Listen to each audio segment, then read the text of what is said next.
Okay, she's already introduced me, but my name is Johnny Westbrook. My wife and I live in Beaumont Colony. We have 4 grown children that come from home. We have 5 little dogs that take up our time now, and they also do entertainment. Myself, I have 38 years of law enforcement service in Hardin County and with other agencies. I have a Master Peace Officer certificate. I have 3,600 hours of law enforcement education and training. I've served as a deputy sheriff, Texas State Highway Patrol, and I've served 2 counties as a major crime investigator, and one of them in Hardin County for 11 years. I'm experienced, professional, qualified to be your sheriff. Okay, your first question. Please describe your management style and give us an example of how you have managed people. That's kind of a hard question for me to ask because I did it several different ways. I've worked investigators. I pretty much let them work at their own pace. I also, in civilian life, worked as a pipeline inspector, and the management there is, again, I just let them work at their own pace.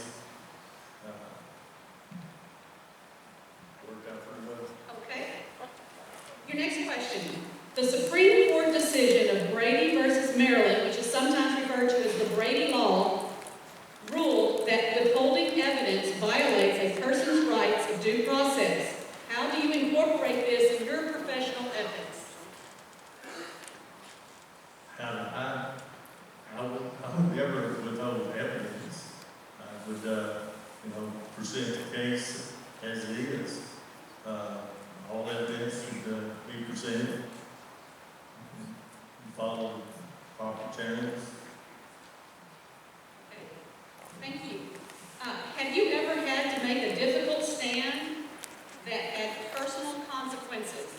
And also, have you ever had any ethics violations that would jeopardize your credibility as sheriff? That's a 2-part question. Yes, it is.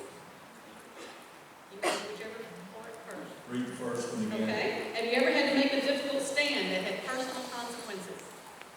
No. Okay. And do you have any ethics violations that would jeopardize your credibility as sheriff? No. Okay.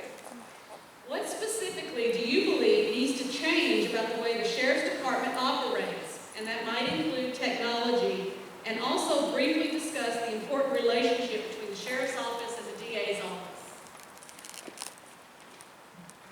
I personally would open the Sheriff's Department back to the way it used to be, where when you went in and talked to the sheriff or any deputies, they were available.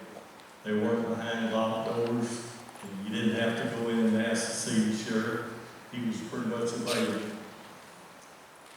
Second question was what? Was briefly discuss the important relationship between the Sheriff's Office and the DA's office.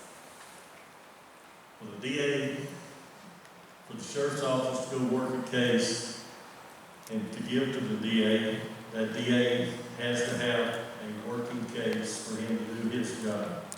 If we don't do a excellent job on the case, and he can't do his job, so you have to have a good working relationship with the DA and your sheriff.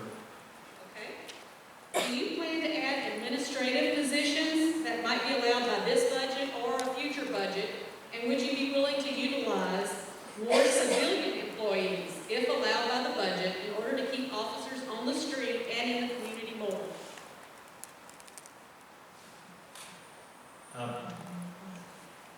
I plan on, if elected sheriff, first thing I do, put a reserve program back into effect, which is certified peace officers, but they're free of charge.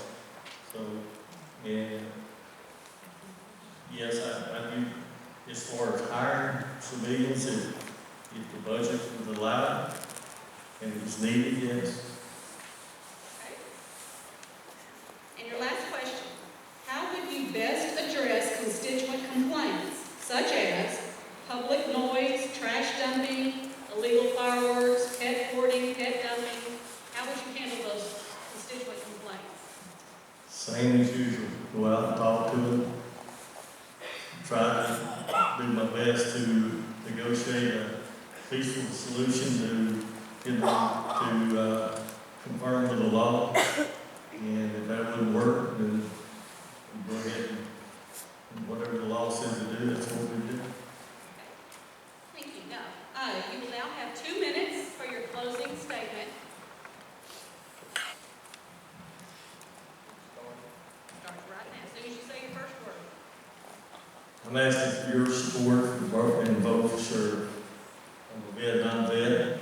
I understand the hardships and problems of returning veterans. I funded my own campaign. I will no individual or special interest group anything. I'm running on my own merits. I serve as a working deputy sheriff, state trooper, major crime investigator.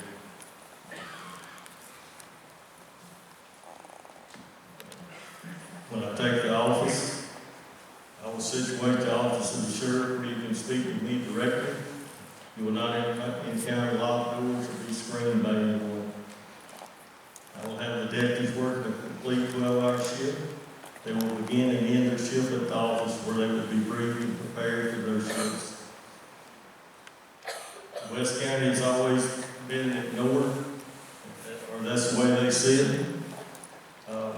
I'll have one deputy that will cover West County 24/7, day and night. I will rebuild the reserve program, the inmate work program, and the vacation home watch. And in closing, I'd like to emphasize issues of particular concern which I intend to address as your sheriff. Crimes against women, children, crimes against the elderly, animal abuse and neglect. Thank you for coming. I appreciate your vote.